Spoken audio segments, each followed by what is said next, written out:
கர்த்தருடைய பரிசுத்த நாமத்திற்கு மகிமை உண்டாகட்டும். இந்த நாளிலும் கர்த்தர் நமக்கு தரக்கூடிய நல்வார்த்தை ஏசாயா 33வது அதிகாரம் 16வது வசனம். அவன் உயர்ந்த இடங்களில் வாசம் பண்ணுவான், கன்மலைகளின் அரண்கள் அவனுடைய உயர்ந்த அடைக்கலமாகும். அவன் அப்பம் அவனுக்கு கொடுக்கப்படும், அவன் தண்ணீர் அவனுக்கு நிச்சயமாய் கிடைக்கும். பிரியமானவர்களே, அவன் என்று யாரை கர்த்தர் குறிப்பிடுகிறார்?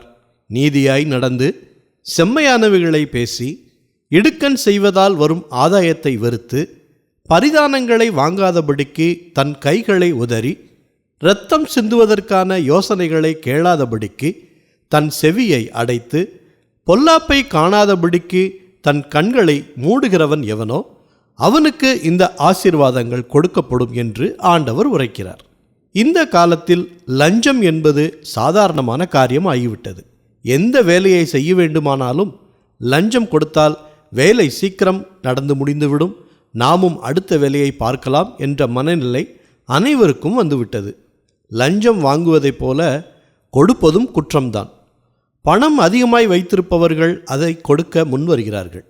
ஆனால் பணம் இல்லாத ஏழைகள், அவர்கள்தான் மிகவும் பாதிப்படைகிறார்கள்.